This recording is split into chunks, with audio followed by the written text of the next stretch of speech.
বালাসীঘাট গাইবান্ধা, যে ঘাটের সাথে রয়েছে চর এলাকার মানুষের দৈনন্দিন জীবনে চলাচলের একটা অন্যতম জায়গা হচ্ছে গাইবান্ধা বালাসীঘাট।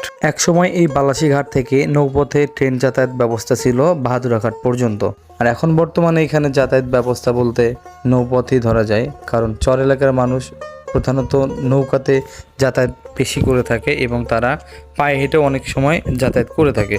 সব কিছুর পাশাপাশি নৌকা ব্যতীত এখানে চরের ভিতরে যাতায়াতের অন্যতম একটা মাধ্যম হচ্ছে ঘোড়াগাড়ি, যেটার মাধ্যমে কিন্তু তারা এক স্থান থেকে অন্য স্থানে যাতায়াত করে থাকে এবং সমস্ত প্রকার মালামাল সব কিছু কিন্তু এই ঘোড়ার গাড়ির মাধ্যমেই নিয়ে গিয়ে থাকে। সো হে গাইস, আসসালামু আলাইকুম, welcome back to another new video.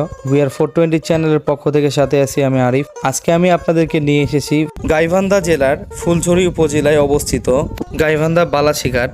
আর এই বালাসীঘাটে কিন্তু আমি আপনাদেরকে আজকে নিয়ে এসেছি এবং এই বালাসীঘাটের সৌন্দর্যময় দৃশ্যগুলো আজকে আমি আপনাদেরকে ড্রোন শুটের মাধ্যমে দেখানোর চেষ্টা করব।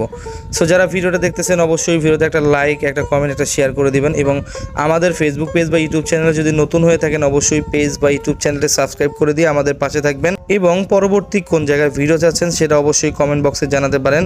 So let's is the video.